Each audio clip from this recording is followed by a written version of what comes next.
Hello friend, Bihar PSC centre में आपका स्वागत है। तो फ्रेंड्स, भारत का प्राचीन इतिहास हो रहा है और चैप्टर है फ्रेंड्स वैदिक काल, और उसमें जो है क्वेश्चन नंबर 40 तक पहले ही हो चुका है। आज हम क्वेश्चन नंबर 41 से स्टार्ट करते हैं और ये क्लास जो है फ्रेंड्स सभी के लिए है, चाहे आप कोई भी एग्ज़ाम दे रहे हों। ये आप क्वेश्चन का लेवल देखिएगा, एक दो क्वेश्चन आप ज़रूर देखें रुक के, उसके बाद आपको यकीन हो जाएगा कि ये सारे क्वेश्चन बहुत ही इम्पोर्टेंट है और कोई ना कोई एग्ज़ाम में पूछा गया है और आगे पूछने की प्रबल संभावना है। क्वेश्चन नंबर 41, 800 ईसा पूर्व से 600 ईसा पूर्व का काल किस युग से जुड़ा है? तो ब्राह्मण युग से जुड़ा हुआ है, 800 ईसा पूर्व से लेकर 600 ईसा पूर्व तक। चलते हैं नेक्स्ट क्वेश्चन नंबर 42, चरक संहिता नामक पुस्तक किस विषय से संबंधित है? कई बार पूछा गया फ्रेंड्स, चाहे आप एसएससी को में देख लें, बीपीएससी में देख लें या फिर उत्तराखंड लोअर में देख लें, तो इसका राइट आंसर हो जाएगा चिकित्सा। चरक संहिता जो है वो चिकित्सा से संबंधित है। क्वेश्चन नंबर 43, प्रथम विधि निर्माता कौन है? प्रथम विधि निर्माता, तो प्रथम दो विधि निर्माता है फ्रेंड्स, ये हो जाएगा मनु। मनु जो है प्रथम विधि वेता है और यही ने इन्हीं का जो बुक है उसी में लिखा हुआ था कि शराब, जुआ और स्त्री ये तीनों बुराइयां हैं, ऐसा लिखा गया था इन्हीं के। क्वेश्चन नंबर 44, किस काल में अछूत की अवधारणा स्पष्ट रूप से उदित हुई? तो धर्मशास्त्र के काल में। पहले जो था फ्रेंड्स जाति पाति नहीं बटा हुआ था, बल्कि उत्तर वैदिक काल से लेकर ऋग वैदिक काल तक में चार वर्ण आया, शूद्र, वैश्य, ब्राह्मण, क्षत्रिय, और फिर धीरे धीरे उपजातियाँ बहुत सारे आज तक होते गए हैं। तो पहले जाति पाति कुछ भी नहीं था। क्वेश्चन नंबर 45, बिरही शब्द किसके लिए प्रयुक्त हुआ है? तो बिरही शब्द जो प्रयुक्त किया गया है वो चावल के लिए प्रयुक्त किया गया है, और वो भी वैदिक काल में। वैदिक काल बोलें या फिर पर्टिकुलर ऋग वैदिक काल बोलें। चलते हैं नेक्स्ट क्वेश्चन नंबर 46, गायत्री मंत्र देवी सावित्री को संबोधित है, किस पुस्तक में मिलता है? तो ऋग्वेद में मिलता है गायत्री मंत्र। क्वेश्चन नंबर 47, सबसे प्राचीन वेद कौन सा है? तो जो सबसे प्राचीन वेद है फ्रेंड्स वो है ऋग्वेद। और ऋग्वेद किस लिए है? तो ऋग्वेद में प्रार्थनाएं जो होती है वो संकलित किया गया है। चलते हैं नेक्स्ट क्वेश्चन नंबर 48, निम्नलिखित में से कौन भारतीय दर्शन की आरंभिक विचारधारा है? भारतीय दर्शन की, ये कला एवं संस्कृति का क्वेश्चन है फ्रेंड्स, लेकिन पूछा जाता है। तो सांख्य। क्वेश्चन नंबर 49, प्राचीनतम विवाह संस्कार का जो वर्णन करने वाला विवाह सूक्त किसमें पाया जाता है? तो ऋग्वेद में विवाह सूक्त पाया जाता है। क्वेश्चन नंबर 50, ऋग्वेद में अघन्य यानी कि बद्ध योग नहीं, जिसे आप मार नहीं सकते हैं, शब्द का प्रयोग जो है किसके लिए किया गया था ऋग्वेद में? तो ये जो किया गया था फ्रेंड्स गाय के लिए किया गया था।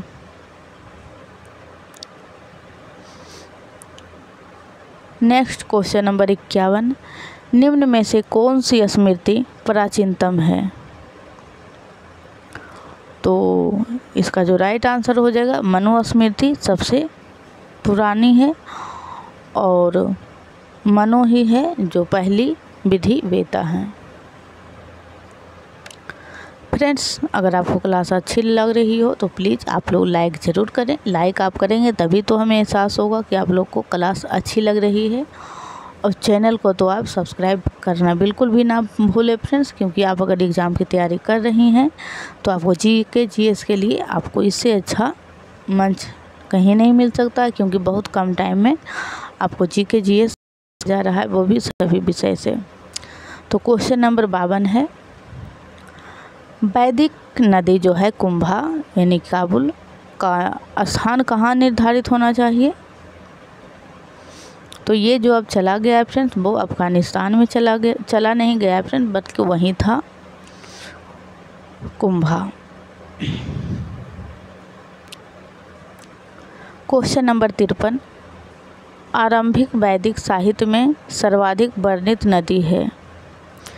यानी कि वैदिक साहित्य में जो सर्वाधिक जिसका वर्णन किया गया है, बार बार उस नदी का नाम लिया गया है, वो नदी कौन सी है? तो सरस्वती जो है फ्रेंड्स, इसमें आंसर सिंधु दिया गया है। 1 मिनट, सिंधु का ही है, क्योंकि सरस्वती जो है फ्रेंड्स पवित्र माना गया था, इसीलिए तो सरस्वती नदी जो है वो वैदिक साहित्य में सबसे पवित्र माना गया था। और सिंधु का जो है फ्रेंड्स, क्योंकि हड़प्पा सभ्यता में जो विकास हुआ था नगरीय व्यवस्था का, वो सिंधु नदी के तट के किनारे ही हुआ था, इसीलिए। तो सर्वाधिक वर्णित जो नदी है वो सिंधु है, और सर्वाधिक पवित्र पूछा जाए तो वो सरस्वती है। चलते हैं, सरस्वती जो है अभी वर्तमान में सूख चुकी है। क्वेश्चन नंबर 54, आर्य शब्द इंगित करता है। तो आर्य जो शब्द है फ्रेंड्स, इसका अर्थ होता है श्रेष्ठ वंश से, श्रेष्ठ वंश से। चलते हैं नेक्स्ट, क्वेश्चन नंबर 55, वैदिक समाज की जो आधारभूत इकाई थी वो क्या थी? तो इसका राइट आंसर हो जाएगा कुल या फिर कुटुंब, बोले जो भी बोले।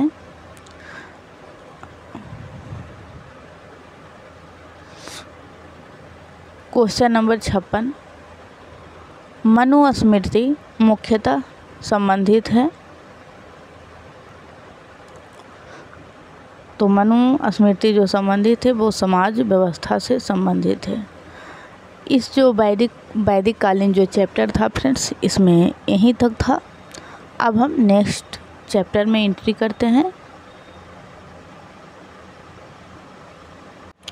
तो अब हम एंट्री कर चुके हैं महाजनपद काल से संबंधित पर चैप्टर में। तो क्वेश्चन नंबर 1 है, निम्नलिखित में से किसे जो है सेनिया या सोनिया भी कहा जाता है, सोनिये कहा जाता है, नियमित और अस्थायी सेना रखने वाला कहा जाता था? तो इसका राइट आंसर हो जाएगा बिंबिसार। बिंबिसार जो था वो अस्थायी सेना रखने वाला था। चलते हैं नेक्स्ट, क्वेश्चन नंबर 2, हर्यक वंश के किस शासक को कुनिक कहा जाता है? तो कुनिक जो कहा जाता है वो अजात शत्रु को कहा जाता है।